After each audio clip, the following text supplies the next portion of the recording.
तुमचे प्रश्न मी मांडतो तेव्हा मला तुमच्या डेप्युटी कलेक्टर कोणीतरी दिसतं, तुमच्यामध्ये मला DYSP, tehsildar, PSI, SIT, ASO, SR, clerk, त्याचबरोबर ड्रग इन्स्पेक्टर, हे उद्याचे हे सर्व अधिकारी आम्हाला दिसत असतात. आणि राजकारणामध्ये आम्ही काय फक्त आमदार बनण्यासाठी आलेलो नाही, पुढे जाऊन खूप काय आम्हाला करायचंय या देशासाठी, या राज्यासाठी. अजून 30, 35, 40 वर्ष आम्हाला समाजकारण आणि राजकारण करायचंय. हे राजकारण करत असताना, समाजकारण करत असताना उद्या जाऊन आमच्या बरोबर चांगले अधिकारी असणं सुद्धा महत्वाचं आहे. त्यामुळे तुमच्यात आम्ही चांगले प्रामाणिक अधिकारी म्हणून तिथं बघत असतो. उद्या जाऊन जे लोकांना तिथं सेवा देणार आहे, मग प्रामाणिक आणि चांगले अधिकारी जर आपल्याला उद्या पाहिजे असतील तर ते जी परीक्षा देतात, ज्या प्रक्रियेतून अधिकारी बनतात, ती प्रक्रिया सुद्धा स्वच्छ आणि चांगली आणि पारदर्शक असणं महत्वाचं आहे का नाही? हा लढा तुमचा आहे, हा तुमच्या सगळ्यांचा आहे. एकटा हा लढा व्यक्ती लढू शकत नाही, पाठिंबा आपला द्यावाच लागेल. त्यामुळे या महिन्या अखेरीस पर्यंत एमपीएससीच्या अध्यक्षाने शांततेत नैतिकता स्वीकार त्यांनी नैतिकता मनामध्ये घेत तिथं राजीनामा दिलाच पाहिजे. जर नाही दिला तर आम्ही जाब विचारण्यासाठी 1 तारखेला दुपारी 12 वाजता एमपीएस किती वाजता एमपीएससीच्या कार्यालयाला तिथे जाणारे अध्यक्षाला सुद्धा भेटू, सचिवाला सुद्धा भेटू. आणि त्यांचे राजीनामा आधीच झाले असतील तर दुसरा एखादा स्वच्छ प्रतिमेचा अधिकारी मुंबईना तिथं त्या जबाबदारी.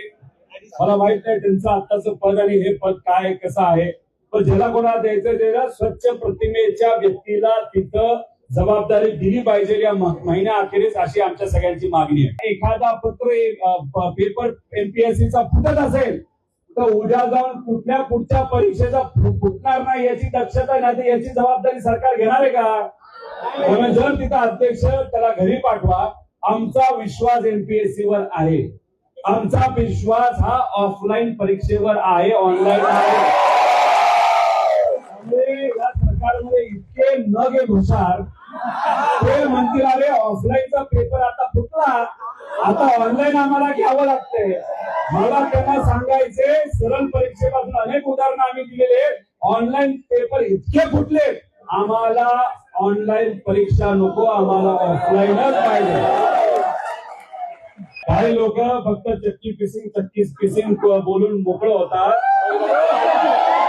इथं बोलणारा माणूस आणि तुमच्यासारखे मराठी मुलं माझ्या बरोबर आहेत, मुली माझ्या बरोबर आहेत. इथं मराठी माणूस बोलतोय पक्का आणि स्वाभिमानी मराठी माणूस बोलतोय.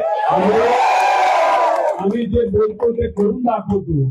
आम्ही फक्त बोलण्यासाठी भाषण करत नसतो.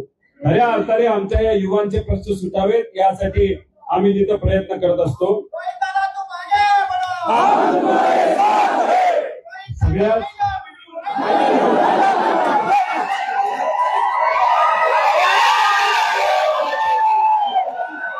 तुम्ही काम करा, तुम्ही इथे या. देशाचे प्रमुख बाहेर जाऊन मिठी मारतात, मी तुम्हाला इथं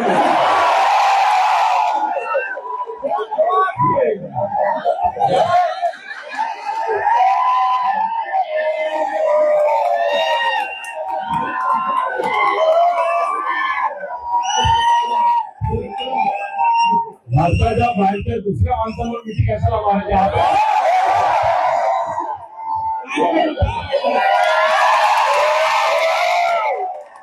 तुमच्यात सगळेच लोक इथे आलेले ते एमपीएससी देतात, पण जर समजा एमपीएचा पेपर फुटला एमपीएससी कडनं तर मग बाकी पेपर देणारे, बाकी विषयामध्ये काम करणारे, अभ्यास करणाऱ्या विद्यार्थ्यांनी सुद्धा त्या मुलांना पाठिंबा देणं महत्वाचं आहे.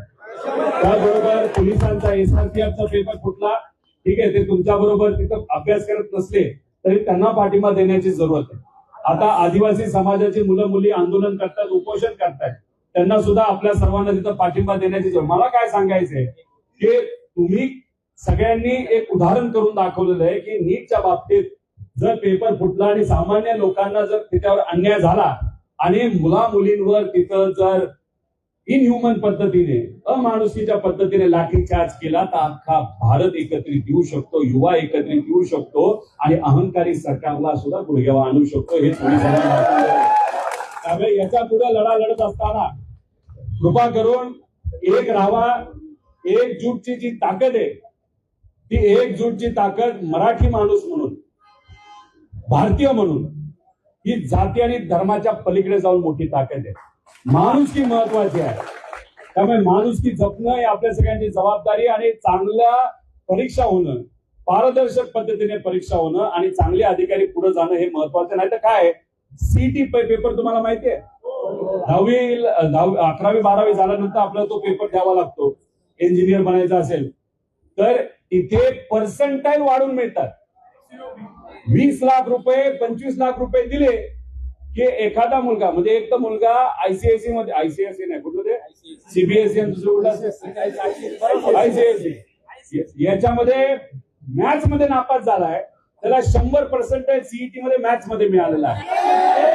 त्यामुळे हे जे काय पैशाचा वापर केला जातोय ना, त्यामुळे राजकीय नेत्यांची मुलं, व्यावसायिकांची मुलं, पैसे असणाऱ्या लोकांची मुलं ही या विषयामध्ये पैसे देऊन पुढे जातील आणि गरिबाची पोरं आहे तिथे राहतील.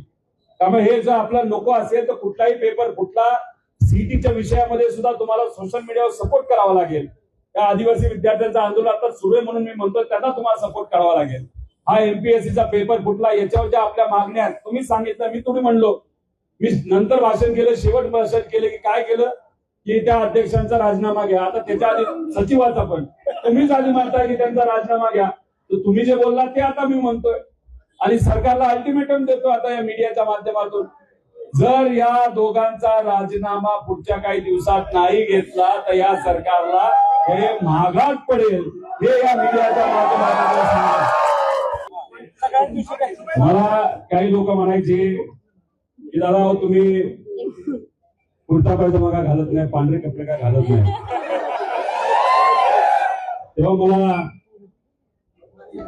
लोक सांगायची, मी विचारायचो का हो पांढरे कपडे कशाला घातले पाहिजे, काय स्वच्छ प्रतिमा दिसते.